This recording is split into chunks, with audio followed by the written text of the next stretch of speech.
আসসালামু আলাইকুম সুপ্রিয় শিক্ষার্থী বন্ধু, তোমরা কেমন আছো? আশা করি ভালো আছো, সুস্থ আছো, নিরাপদে আছো। সুপ্রিয় শিক্ষার্থী বন্ধু, আবারও তোমাদের সামনে হাজির হয়েছি ব্যবস্থাপনা দ্বিতীয় পত্রের তৃতীয় অধ্যায়ের পরিকল্পনা প্রণয়ন ও সিদ্ধান্ত গ্রহণ অধ্যায়ের দ্বিতীয় লেকচার নিয়ে। তো সুপ্রিয় শিক্ষার্থী বন্ধু, পূর্ব লেকচারে আমি তোমাদের সামনে পরিকল্পনা এবং এর বৈশিষ্ট্য নিয়ে আলোচনা করেছি। আজকের লেকচারে আমরা জানতে পারবো উত্তম পরিকল্পনার বৈশিষ্ট্য এবং পরিকল্পনা প্রণয়নের ধাপ বা পদক্ষেপ। তো সুপ্রিয় শিক্ষার্থী, আমরা শুরুতেই চলে যাচ্ছি উত্তম পরিকল্পনার বৈশিষ্ট্য বা গুণ। যে কোনো কাজ উত্তম হতে হলে তার বিশেষ কিছু বৈশিষ্ট্য লাগে, গুণ লাগে, যার কারণে আমরা সেটাকে উত্তম বলে মনে করি। তদ্রূপ পরিকল্পনা এর ব্যতিক্রম না। এর প্রথম গুণ হচ্ছে সুস্পষ্ট উদ্দেশ্য। পরিকল্পনা অবশ্যই যে কোনো কাজ একটি উদ্দেশ্যের উপর নির্ভর করে হয়ে থাকে, তদ্রূপ পরিকল্পনা একটি সুস্পষ্ট উদ্দেশ্যের উপর ভিত্তি করে প্রণীত হতে হবে। কারণ পরিকল্পনা উদ্দেশ্যবিহীন এই কাজ সঠিকভাবে হয় না, যা কাণ্ডারিহীন নৌকার মতো হয়। তো সুপ্রিয় শিক্ষার্থীবৃন্দ, অবশ্যই পরিকল্পনা একটা উদ্দেশ্য থাকতে হবে। এর আলোকে পরিকল্পনা প্রণীত হবে বাস্তবমুখিতা। আমরা যে কোনো কাজ পরিকল্পনা বিভিন্নভাবে করা যায়। অনেক সময় অতি উৎসাহী হয়ে বিভিন্ন পরিকল্পনা করা যায়, কিন্তু তা বাস্তবে গ্রহণযোগ্য হয় না বা এটি বাস্তবায়ন করা সম্ভব না। তো পরিকল্পনা এমন হতে হবে যাতে আমরা যারা এই পরিকল্পনা বাস্তবায়ন করবে তাদের কাছে এটা বাস্তবমুখী হয়, তারা এটি বাস্তবায়ন করতে পারবে এমন মনে হতে হবে। তা নাহলে পরিকল্পনায় থেকে যাবে। গ্রহণযোগ্য পরিকল্পনা এমন হতে হবে যা সংশ্লিষ্ট যারা এই পরিকল্পনা বাস্তবায়নকারী, একটা প্রতিষ্ঠানের শীর্ষ থেকে একেবারে নিচ পর্যন্ত যারা বাস্তবায়ন করবে তাদের কাছে পরিকল্পনাটা গ্রহণযোগ্য হতে হবে। তাদের কাছে মনে হবে পালনযোগ্য, তারা এটা করতে পারবে। তাদের মধ্যে প্রথমেই ইতিবাচক একটা ধারণা থাকতে হবে। যদি প্রথমেই তারা এটাকে সঠিকভাবে গ্রহণ না করে, তাহলে পরিকল্পনা কখনো বাস্তবায়ন হবে না। সঠিক পথ নির্দেশনা।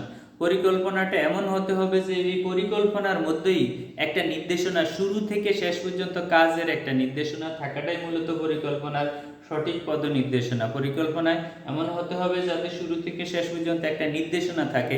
এর আলোকে যাতে সংশ্লিষ্ট এই কর্মকর্তা বা যারা এই বাস্তবায়ন করবে তারা একটা নির্দেশনা পেয়ে থাকে। সমন্বয় ও যোগসূত্র।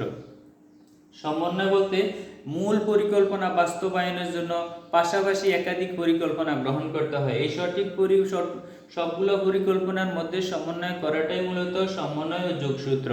যেমন একটা প্রতিষ্ঠান চাইতেছে যে তার 10% উৎপাদন বৃদ্ধি করতে হবে। এক্ষেত্রে 10% উৎপাদন বৃদ্ধি করতে গেলে তাকে বিভাগীয় পর্যায়ে পরিকল্পনা করতে হবে, আঞ্চলিক পর্যায়ে করতে হবে, স্থানীয় পর্যায়ে করতে। এই সামগ্রিক পরিকল্পনার মধ্যে একটা এই যোগাযোগ বা সংযোগ রাখাটা হচ্ছে সমন্বয় যোগসূত্র।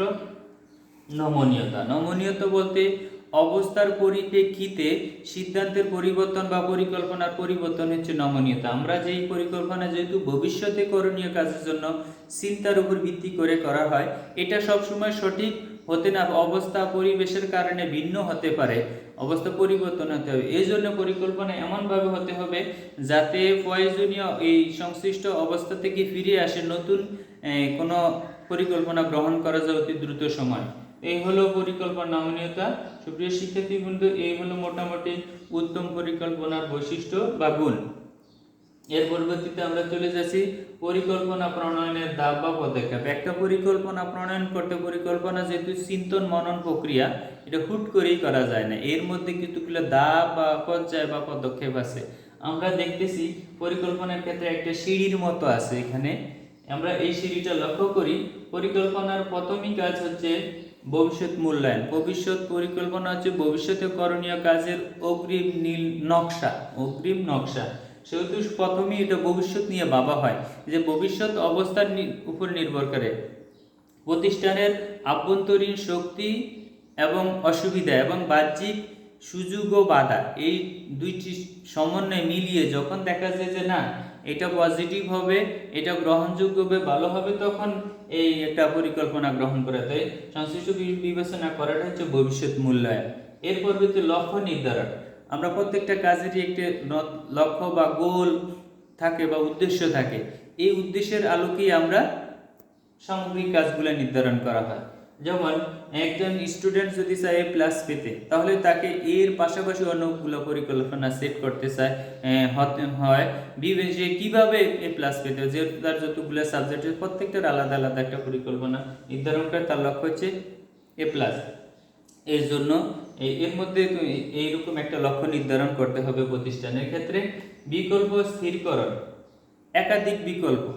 যেমন ঢাকা থেকে চাঁদপুর থেকে ঢাকা যাওয়ার জন্য অনেকগুলো পথ আছে। নদীপথে যেতে পারে, হাইওয়েতে যেতে পারে, বিভিন্ন আকাশপথেও যাওয়া যাবে। কিন্তু এখন প্রশ্ন হলো এই কোন পথে গেলে আমাদের অতি দ্রুত, কম সময়ে, কম খরচে আমরা ইজি ঢাকাতে সংশ্লিষ্ট স্থানে পৌঁছতে পারবো। তো তদ্রূপ এইটা বিকল্প, যেহেতু পরিকল্পনার মধ্যে একাধিক বিকল্প থাকে, এর মধ্যে যে পরিকল্পনাটা সবচেয়ে ভালো গ্রহণযোগ্য বলে মনে হয় সেটা স্থির করতে হয়। এটা হচ্ছে পরিকল্পনা স্থিরকরণ। এবার বিকল্প সমূহ মূল্যায়ন। বিকল্প সমূহ, একাধিক বিকল্প সেট করা হলো। আমি ঢাকা যাব, এক্ষেত্রে আমি নদীপথে যেতে পারি, 3টা পথেই যেতে পারি। এখন কোন পথে আমি যাব, যদি এই স্থির করি যে আমি এই নদীপথে যাব, এরকম একটা স্থির করা, নির্দিষ্ট করাই হচ্ছে বিকল্প সমূহ বিকল্প মূল্যায়ন। আমরা বিকল্পগুলো মূল্যায়ন করলাম যে কোনটা কোন পথে গেলে ভালো হবে। এরপর যে আমরা সর্বোত্তম বিকল্প গ্রহণ, যেহেতু মূল্যায়ন হলাম 3 পথে যাব, যেই পথে কম খরচে, কম সময়ে, দ্রুত যেতে পারি, সেই পথটা গ্রহণ করাই মূলত সর্বোত্তম বিকল্প গ্রহণ। প্রতিষ্ঠানের ক্ষেত্রে একাধিক পরিকল্পনার মধ্যে যেটা গ্রহণ করা হয় যে এটাই সবচেয়ে উত্তম হবে, সেটা হচ্ছে সর্বোত্তম বিকল্প গ্রহণ। এবং সর্বশেষ আমাদের সহায়ক পরিকল্পনা প্রণয়ন। যে কোনো কাজ মূল পরিকল্পনাকে বাস্তবায়নের জন্য আরও ছোট ছোট কিছু পরিকল্পনা গ্রহণ করতে হয়। এই পরিকল্পনা গ্রহণ যা মূল পরিকল্পনাকে সহায়তা করে। এজন্য মূল পরিকল্পনাকে সাহায্য করার জন্য আরও ছোট ছোট আঞ্চলিক, বিভাগীয় পর্যায়ে পরিকল্পনা গ্রহণই হচ্ছে সহায়ক পরিকল্পনা। সুপ্রিয় শিক্ষার্থীবৃন্দ, আজকের লেকচার এই পর্যন্ত শেষ। তোমরা পরবর্তী লেকচারের জন্য প্রত্যাশায় আছি। তখন পর্যন্ত ধন্যবাদ।